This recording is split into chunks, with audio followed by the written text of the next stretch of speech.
Welcome to LiveDaf, your online Daf Yomi Shir.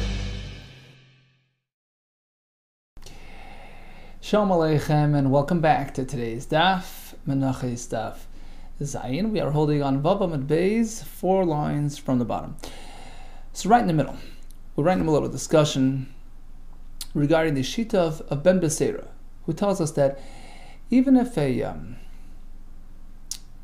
fellow who's not meant to be doing the Kmitza, let's say he's a Zar, a regular Yisrael, a non-Kayan, does Kmitza from a Mincha, it's never too late. Just redo it. You see, unlike, for example, Shchita, they cannot be redone. Once it's done, it's over. Kmitza, no problem. Just put it right back where you took it from and have the Kain start over again. Now, according to some opinions, it all depends how far he went. If he merely did Kmitza, okay, you can turn the clock back. But if you went ahead and did the second step as well, which is Kiddush Kli, he took the Kmitza material and put it into a Kli Shoris to be Mekadesha, to elevate its status, to upgrade it, to give it the Kedusha in preparation for the Haktorah, he's gone too far. He's advanced too far in the process to allow for a redo. Ask the Gemara. Hold it. So, if he merely does Kmitza, no problem, put it right back. But if he did the Kmitza and took that material and put it into a Kli to be Mekadesh, that's gone too far. What's the difference? In both cases, it's a unqualified individual who did some form of avodah, which you're just canceling and allowing a redo. So what's the difference whether he's putting it back in the original Kli or had already placed it in the new Kli? Maskeflo Rav Nachum, my Kosavri, how do we understand the opinion of these Tanoim who differentiate, who say, well, if you went too far by placing it into the next Kli, it's over? Hani Tanoi, Ik mitzas psulin avodah. If a Kmitza executed by a puzzle person is deemed an avodah, which cannot be redone, which cannot be cancelled,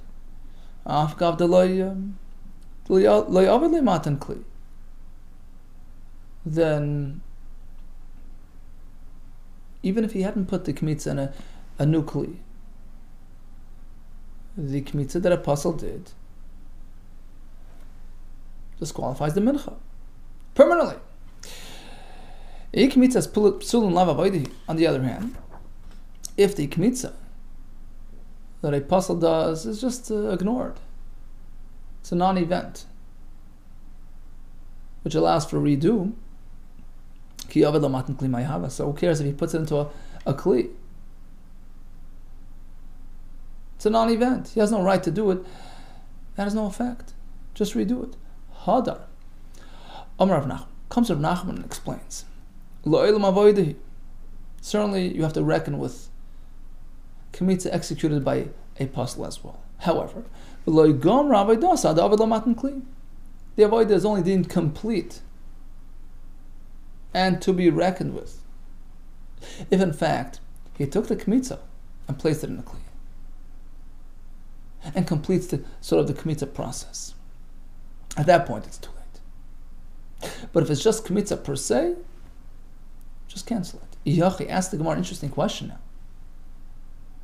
So by placing it into the next Kli, too far advanced in the process, you Makadesh a kaimis that was done by a puzzle, Mincha's gone.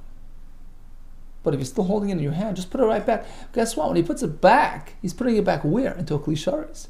That itself should be considered like being Makadesh a kaimis, like Matan Kli, in which case you've gone to the second step, regardless, which makes it too late to turn back the clock. Even if he hadn't done Kiddush, you're running the same issue, because when he places the comments back to its old location in the first Kli, Tigdash v'livsel, that itself should make it Kaddish and should be placed on the whole Mincha. Because that in itself is a completion of the Kmitza process. Here comes several explanations several solutions to this problem to explain why, in fact, restoring the kaimitz to its original kli is not considered like kiddush kli, and is not considered like a completion of this invalid kmitza process. We learn from here kli shoris and mekachno midas.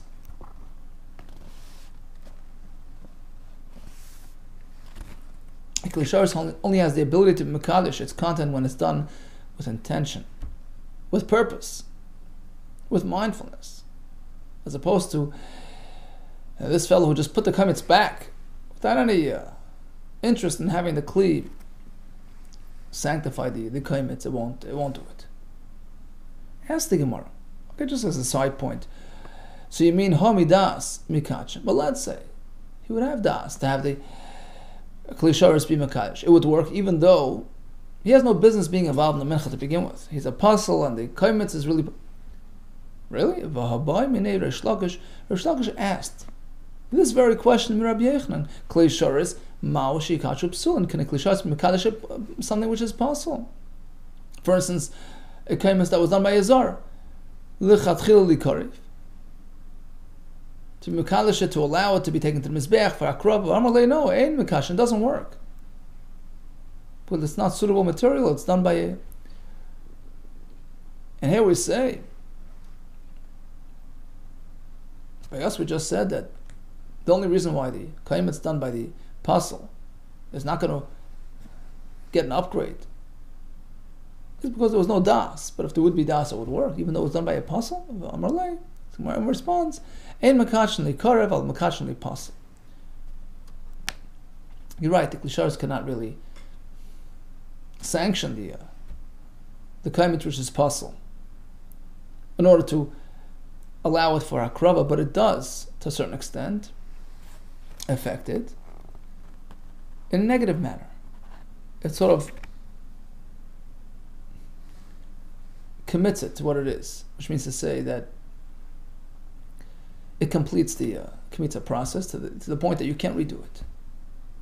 That much the kli shoris will do if there was das. But in this case, there was no das to do that, so we're safe. Here comes another answer to that question.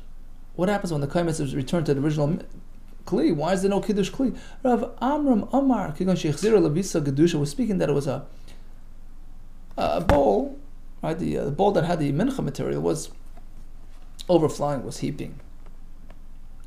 So basically, it was full to the tippy top, and the restoring of the kaimitz on top of that is not considered inside the kli; it's outside. So there's no kiddush kli. Ask the Gemara, now if this kli is so full to the brim, how do you do the kmitza to begin with? The kmitza has to be done from inside the kli, not from the heaping above. So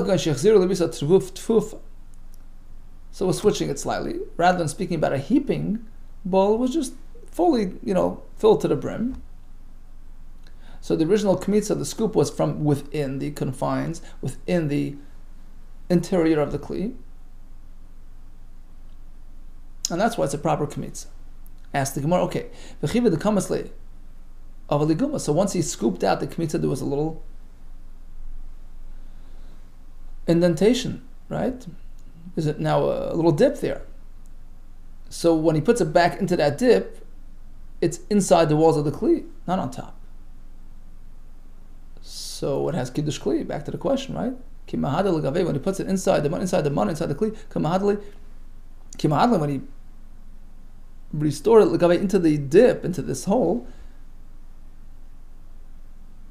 he's returning it into the kli. So there should be kiddush kli. Back to the question. The answer is like this: he put it next to that dip, so the kli was full to the brim. He scooped out, made a little hole, but when he put the kaimitz back, he put it next to that hole, towards the side of the kli. So technically, the kaimitz was sort of above the walls of the kli. So there's no kiddush kli. When he puts it back, we're speaking that he put it near the walls, and he sort of shook the kli around, and had the kaimitz sort of sink in by itself. And that will not make the kaimitz kaddish. You know why? Because it wasn't done directly. It wasn't done manually. Gemara uses an example like a monkey would have done it. The nasa kimi shechzira akoyim, it's like a monkey put into the kli.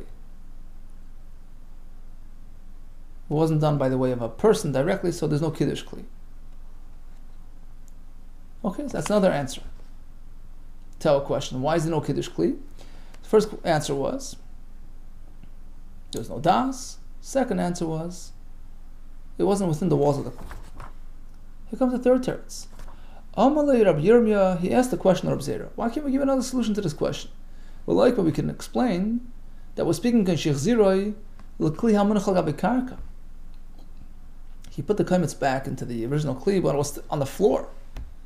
And a klishar is called mimakadosh, its content went in the hands of a kohen. So in conjunction with the kohen, right? But if it's sitting on the floor, it doesn't have that ability. Why can't we speak about that? A simple case like that. Elo shmamino kaimtzen mikli shal gabe karka. It would seem from here that sitting on the floor would not deactivate the power of the kli. The kli can still be makadosh even when it's on the floor. Amalei Zera says, it's not so simple. You're running into a big controversy. Kanagas, you're not touching upon an old question. It was a question. We had a question amongst our colleagues as follows. There was a story of Rabbi Avimi. The Rabbi Avimi, Tani Menachos, he learned the Mesachas Menachos, by Rav Chizda. Rav Chizda was his rabbi. Really? Rav Chizda was Avimi's rabbi? If anything, the other way around. V'chi Avimi by Rav Chizda Tani, Rav Avimi learned in the Beis Medrash of Rav Chizda. We find that Rav Chizda related to Avimi as his teacher. V'amar Rav Chizda tells us, Kulfi Tabi, many clubs, many blows, many embarrassments. Bali me'Avimi, I swallowed from Avimi alo da hashmaita regarding a certain halacha that I couldn't figure out. And he sort of negated me when I asked the question, and whatever the story was. In any case, the halacha was Bal lahachros ritzufin shloishim yoyim shenim echamishi shishim yoyim. Discussion there regarding the auction process when they auction off orphans' assets to repay a debt. So if they auction it, if they announce it continuously, they do it in 30 days. If it's just Mondays and Thursdays, they let it stretch for 60 days to allow for a best price. In any case, Avimi seemed to be the teacher of Rav Chizda, not the other way around. Says the Gemara, actually,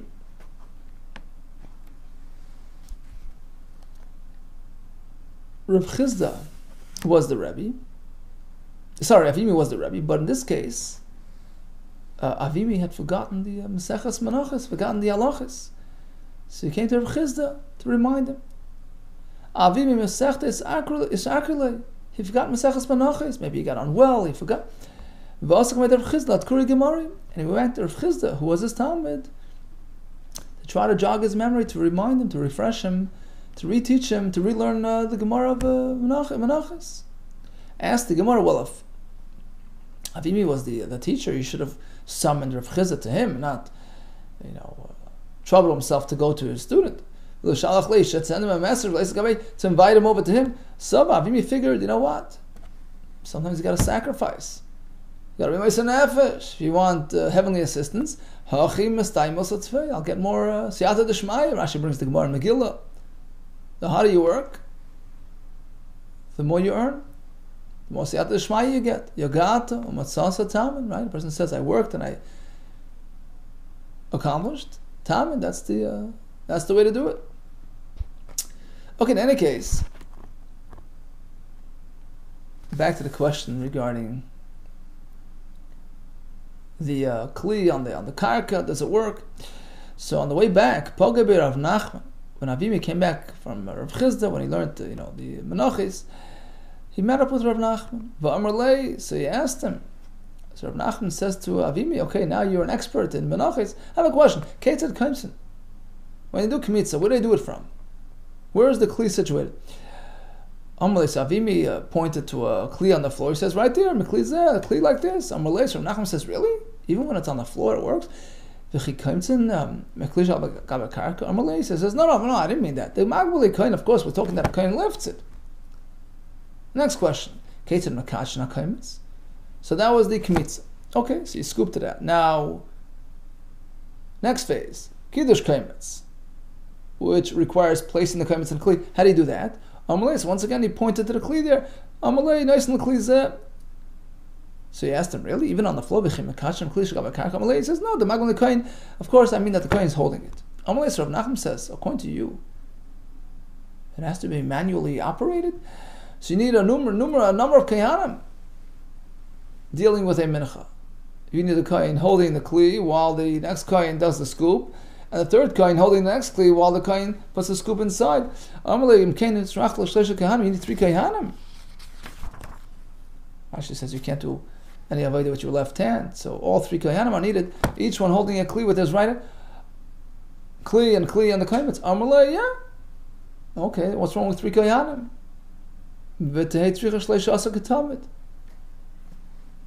Yeah, maybe even if you need 13, like the carbon talmud needs in the morning, what's the big deal? Fine, you need 3. Esvei, now comes the question. Really? 3 kohanim are involved? We have a Mishnah later on the Yud Beis discussing the 4 steps that are involved in the Aktorah of a Mincha, and it talks about Kmitza, and then over to the Matan Kli, over to the Haylacha, over to the Aktorah. And the point of the Mishnah there is to teach us halachos of Pigel, right? So anytime throughout one of these steps, he declared an intention of Pigel to do it, to be makter in the wrong time, in the wrong place. So the Mishnah goes like this. Zakla. The rule is, kala kaimetz, if one is involved in the act of kmitz. V'noisim kli, or as he's placing the mincha in a kli, Meilech,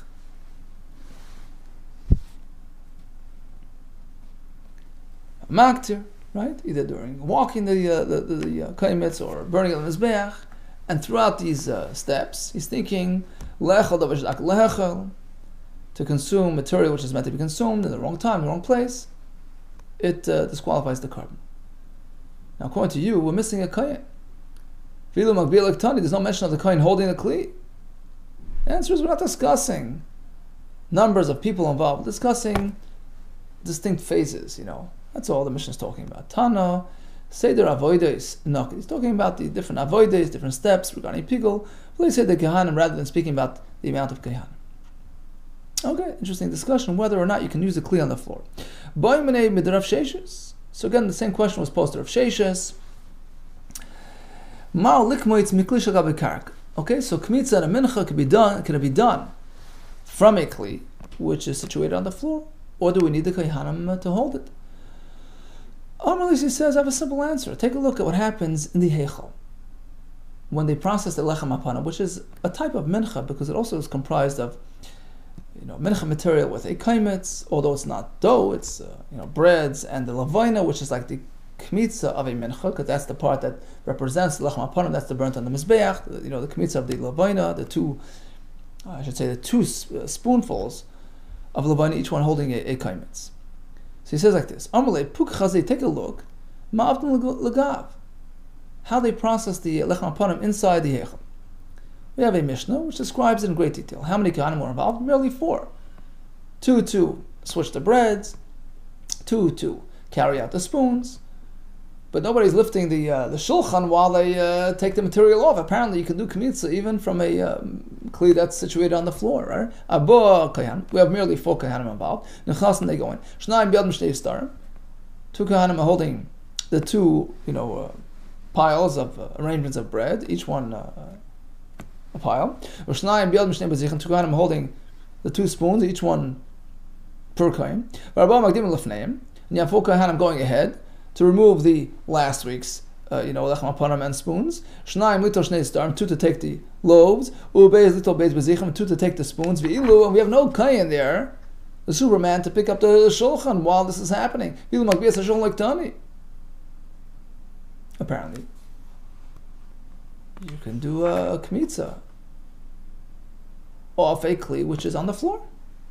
Because again, as Rashi explains, removal of the bazichim of these spoons is tantamount to the kmitza of a mincha. Says the Gemara once again, no.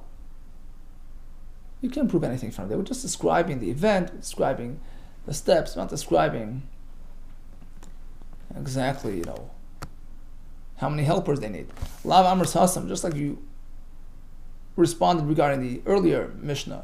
Seder Avodas Naked, we're just speaking about the steps involved. Achanami Seder Avodas Naked, speaking about the steps. The Kehanim that are involved in the integral steps. Well, no. How do you compare? In the earlier Mishnah, we had no mention of numbers of Kehanim. So perhaps there were many more. But here we discuss exact number 4. And if in fact you need more to lift the shulchan as this is happening, where are they? Listening Magbiyach. It should mention that there's another kohen to lift the table. Hello Shmamina. Apparently this is in fact a raya that kaimtzin mikli shalabakaka shmamina, that in fact you could do kmitza off the kli on the floor. Amar continues Rabba. Okay. Pshitali. So it's clear to me that kaimtzin mikli shalabakaka. In fact, that's the answer. You can do it. And the raya is from the lechem hapanim, as we just explained.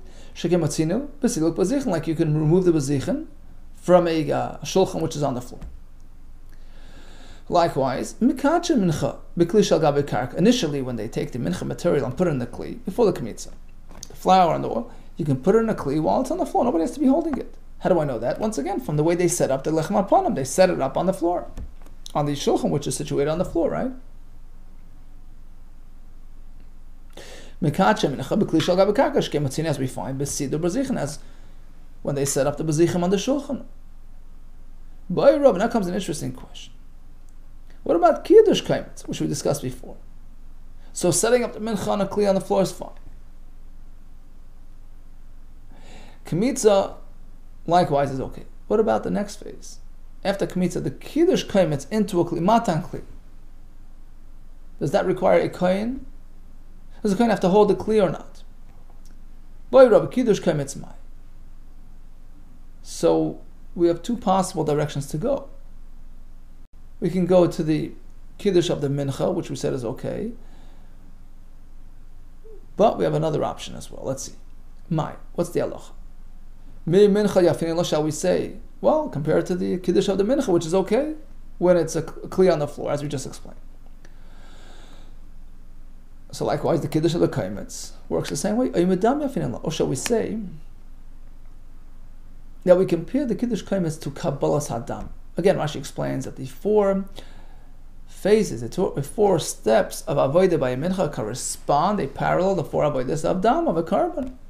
The kmitza of the mincha is like the shechita, removal of the part which is meant for the mizbeach, the dam, and over here the kmitza goes on the mizbeach. Kiddush kaimetz is like the kabbalah of the dam and a kli. Halacha, haktorah is like zrika. So just like kabbalah sadam needs to be in the hands of a kohen, Rashi brings a pasuk. V'krivu b'nei Aaron, they have to be involved, they have to hold a kli. Likewise, the kiddush kohen has to be in a kli held by a kohen.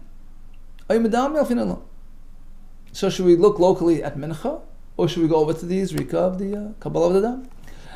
Hadar pashta.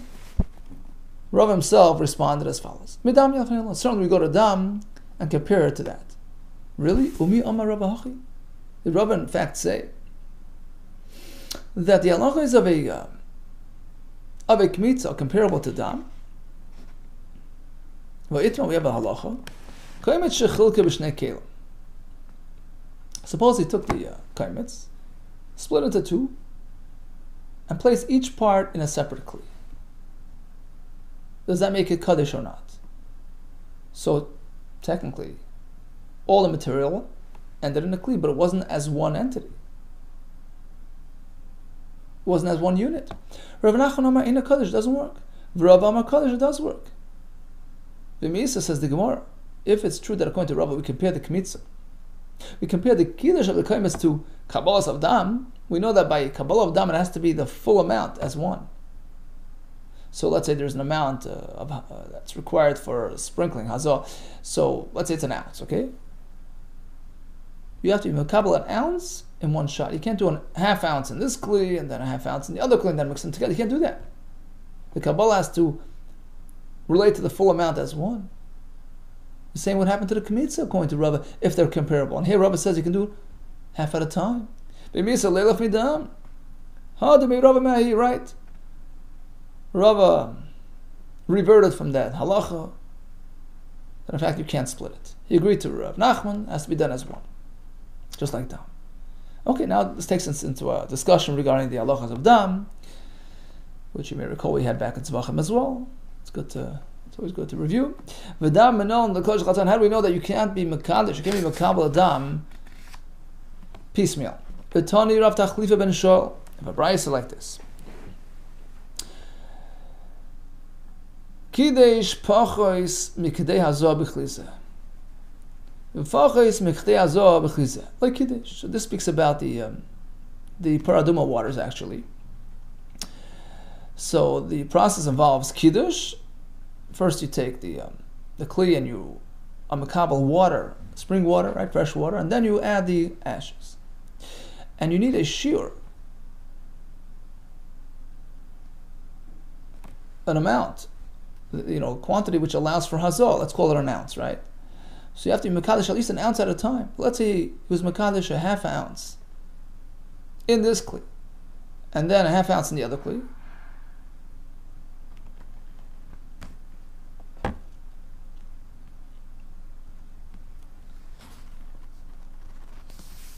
Right, so he did.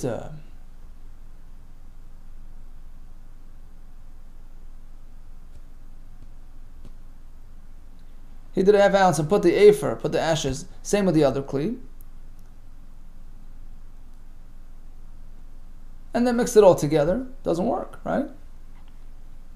Kidesh pachitz mechtei azor b'chlizeh u'pachitz ne'azor b'chlizeh. Like it doesn't work. It has to be on a full amount.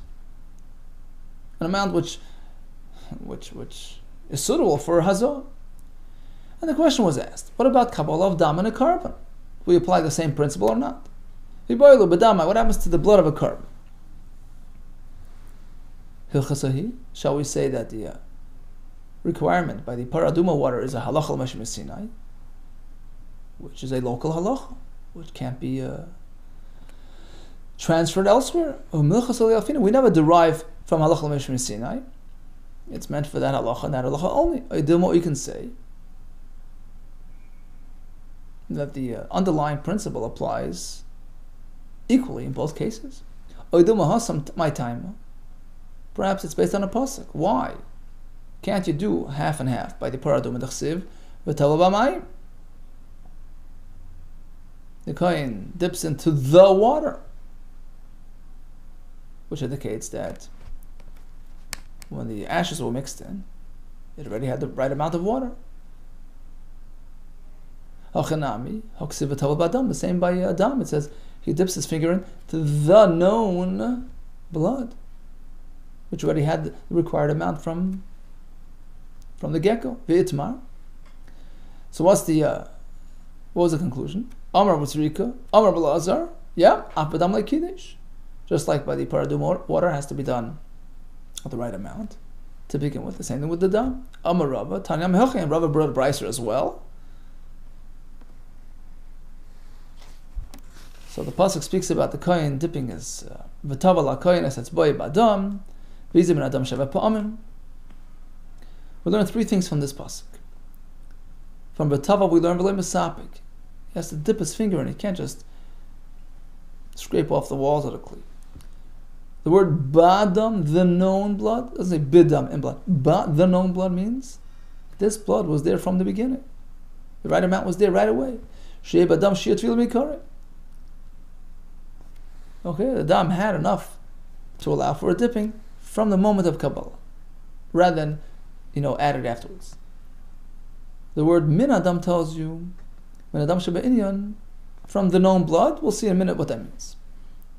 I think we'll explain why we need all these separate sources. V'israch l'michtav, v'taval, v'israch l'michtav, ba'adam. We need both psukim. Why? Because rachmana v'taval. If only the word v'taval of amina, avgad le'kibel, shir tvilas. Sure, he has to dip in, but who says you have to have the right amount of blood initially? Maybe you can add later. That's why it says badam, the right amount. Because Rachmana badam, if only the word badam, I would say afilu misabi, you can scrape off the sides. Because Rachmana v'taval, you have to dip it in. Now the words ben adam shebe'inyan, what was that going on? Mutimai, what was that excluding? Ben adam shebe'inyan, the known blood. Amarav l'mutish shiraim shebe'etzba. Means like this. You can only sprinkle blood from the kli directly. You can't take leftovers. Let's say you sprinkled once and you have some leftover in your finger. You can't use that to sprinkle the next one. Rather, he has to wipe it off and start again. Because that blood has already been used. You can't recycle this. Misayele Reb Lezer, this proves Reb Lezer's point. Amar says, Shiraim Shabes Psulim, the leftovers on the kohen's finger is disqualified for further hazor. Amalei Ravin Barav Adal Rava. So he told Rava, Amri Talmidach. Your students relate in the name of Rav Amar of Amram. Tani, we have a brisa. There's going to be a kasha on Rava, on Reb Lezer, who say that leftovers are disqualified. We have a brisa, which seems to say otherwise. Haya Mazah. So here we're speaking about a kohen who was doing hazor. He was spraying the blood of the internal chatos on the pareches and the Beis Hamikdash. V'nitzaz amiyadei, and the blood sprinkled from his finger onto a garment. Now we learned back in Zvachim that if there is blood that is meant for the mizbeach or meant for hazor, and it gets diverted onto a garment, that garment requires a special process of kibus and a mokim kaddish, provided that blood is still active carbon blood. But if it's already used or deactivated, it doesn't apply. So he was a little sprinkling the blood. And some of that blood sprinkled over to a beged. So it depends. If that diversion happened before he actually sprinkled on the pareches, ton kibus, that blood is still active, and kibus is required on the beged. But once he did the azor on the pareches, and then some of the leftovers in his finger went onto the beged, ain't ton kibus, kibus not required. My love, let's assume what the brisa means like this. When the brisa says before hazor, kibus is required, after hazor it's not required, it means like this. He's meant to do 7 sprays, right? Before he finished the set of 7, so he's holding by number 3, let's say. 1, 2, 3. Okay, he did the 3rd, and some of that blood left in his finger. Carried over to a beged, kibus is required. Even though it's just leftovers. But since it's in the middle of the active hazor process, middle of the set, it's considered active blood. It's only once he finished his full set of 7, processes it over, now the blood is already deactivated. Right? What do we see from here? Even leftovers in the finger is considered active blood. It's kosher for hazor, and that's why it requires kibus. He says, Rabbi, no, that's not what the brisa means. The brisa differentiates between before and after. It means like this. If the dam came off his finger before he even sprinkled it, then kibus is required. But after sprinkling, the leftover on his finger is nothing. Actually, before the azor left his finger to the pareches, that blood is still active material. Ton kibus is required if it landed on a beg.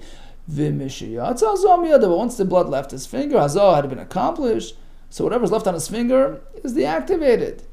And from the leftovers, landed on a garment, ain't on kibus not required. Exactly, as I said, because shiraim are not fit, not suitable for hazor. Abai has a kasha. The Mishnah Meseches Parah says, Gomer lahazos, after the kohen finished doing the hazos of the paraduma on the haramishcha, so he finished the 7 hazos towards the heichel, mekaneach yadu gufshal parah, he takes his hand and he wipes the blood off on the actual body of the cow before they burn it, so that they burn anything and everything together with the parah. Gamari and Gamar loy. Clearly, that only applies after he finished all hazos, but before, while he's still middle, he doesn't wipe it on the guf of the parah. Apparently, because the blood on his finger is still suitable, there's no reason to wipe it off. So you see that even shiraim in the etzba is kasha on Malay. Rabbi says no. Of course, it's not suitable. Gamar mekaneach yodai. The mission just means that when he's finished the whole process, he wipes his whole hand on the parah so that any leftover blood goes along and gets burnt. Loy gama, but if he's still in the middle, he hadn't finished the set mekaneach etzba, of course he has to wipe his finger to remove the leftover, the excess blood. But he doesn't have to wipe his whole hand, just his finger, to clean it for the next azor. Says the Mabishleim, understand when he finishes everything, so he cleans his whole hand on the parah. The parah says that he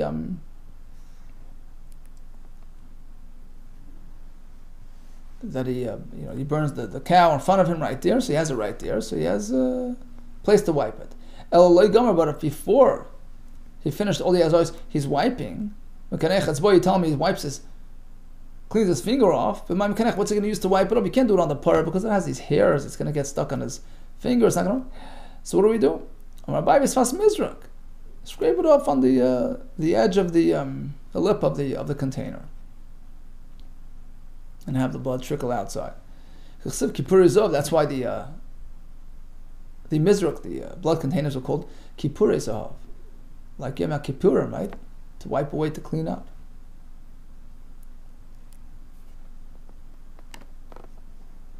So again, Rav insists that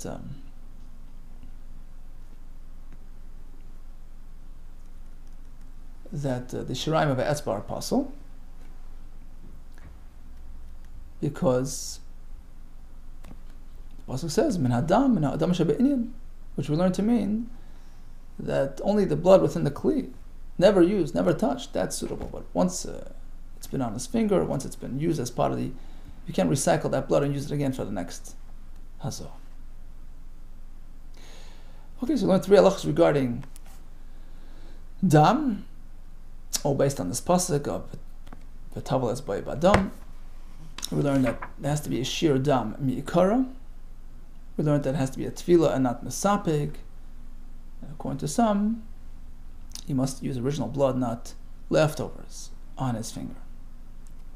Regarding the kaimets, so we spoke about a puzzle doing the kmitza. According to Ben Becerra, can just return the kmitza to the original location and redo it with a proper kain. The question was, according to some opinions, if that kaimetz was taken into klisharis, it's too far advanced, you can't redo it. So what about placing it back in the original klisharis? That's also kiddush. There are 3 answers to that.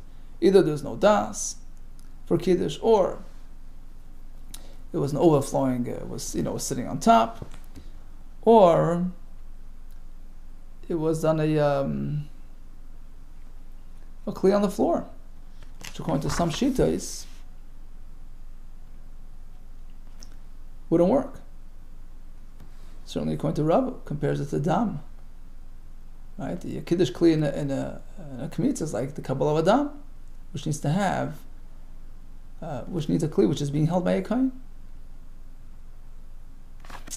Okay, all the best to you and hatzlacha.